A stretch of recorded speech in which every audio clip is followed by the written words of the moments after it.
रक्त परिसंचरण तंत्र। हृदय का धड़कना क्या तुमने कभी महसूस किया है? दौड़ लगाने के बाद तेजी से धड़कते दिल की आवाज तुमने जरूर सुनी होगी।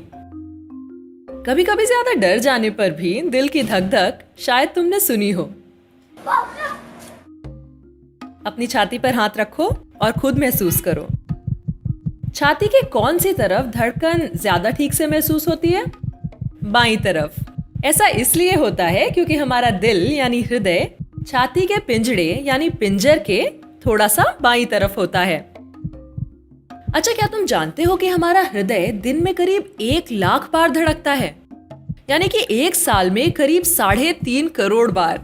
बहुत ही मेहनत करता है और इसीलिए ये शरीर का शायद सबसे ज्यादा हिम्मती और ताकतवर पुर्जा है। लेकिन ये सारी धक धक है किस लिए? चलो देखते हैं। हमारा हृदय हमारी मुट्ठी के आकार का मांसपेशियों से बना एक अंग है। ये एक पंप की तरह काम करता है। इस पंप से रक्त सारे शरीर में पहुंचता है और लौटकर वापस आता है। जाते समय ये ऑक्सीजन और अन्य पोषक तत्व लेकर जाता है और शरीर से वापस आते समय कार्बन डाइऑक्साइड लेकर वापस आता है। ये आने जाने का चक्कर चलाने के लिए ही ये पंप धक धक करता रहता है।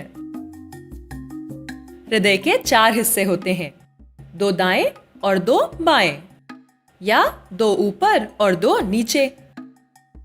ऊपर वालों को कहते हैं एट्रियम और नीचे वालों को वेंट्रिकल।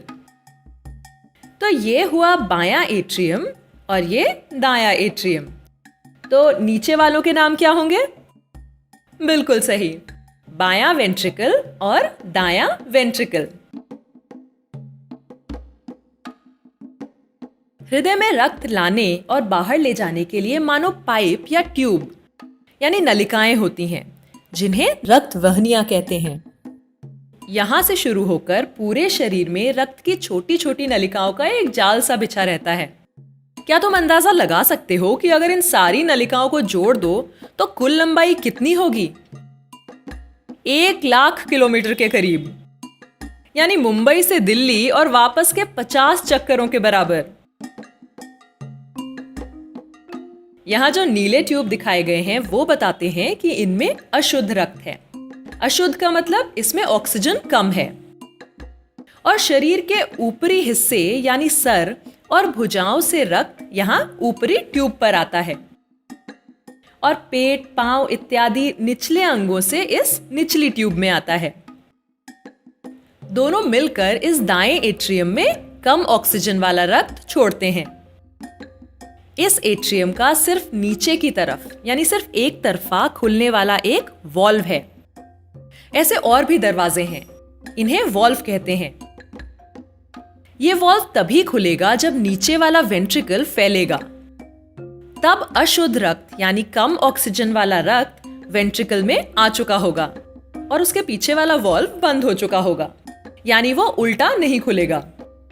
लेकिन वेंट्रिकल का ऊपर की तरफ खुलने वाला एक और दरवाजा है। जब ये वेंट्रिकल सिकुड़ेंगे तब जैसे एक पाउच को दबाने से अंदर का द्रव या पेस्ट बाहर निकलता है, वैसे ही यहाँ रक्त इन बाईं और दाईं ओर से नीली ट्यूब से बाहर चला जाएगा। लेकिन ये बाहर जाके आखिर जाएगा कहाँ?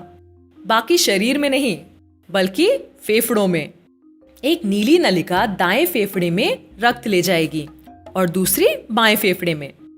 फेफड़ों में छोटी छोटी नलिकाएं होती हैं, जहां इस अशुद्ध रक्त की मुलाकात ऑक्सीजन से भरपूर हवा से होगी।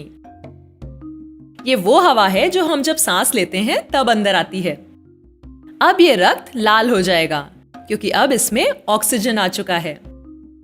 ये लाल रक्त फेफड़ों से एक बार फिर हृदय की तरफ जाएगा और हृदय में बाएं एट्रियम में अंदर आएगा। यहां पर भी एक तरफा खुलने वाला एक वॉल्व है।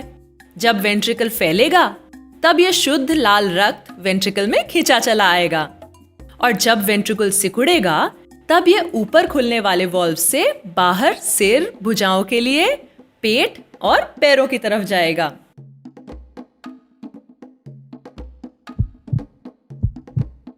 हृदय का सिकुड़ना और सामान्य हो जाना एक धक धक यानी एक धड़कन बनाता है और ये धक धक चलती रहती है। रक्त शरीर भर में पहुंचता रहता है और लौटकर वापस आता रहता है।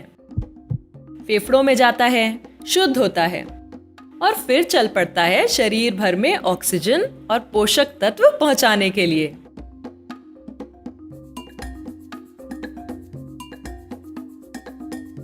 शरीर से वापस आता है कार्बन डाइऑक्साइड लेकर, जिसे छोड़ देता है फेफड़ों में। तो ये थी कहानी हमारे रक्त परिसंचरण तंत्र की, जिसके कारण हम जीवित रहते हैं।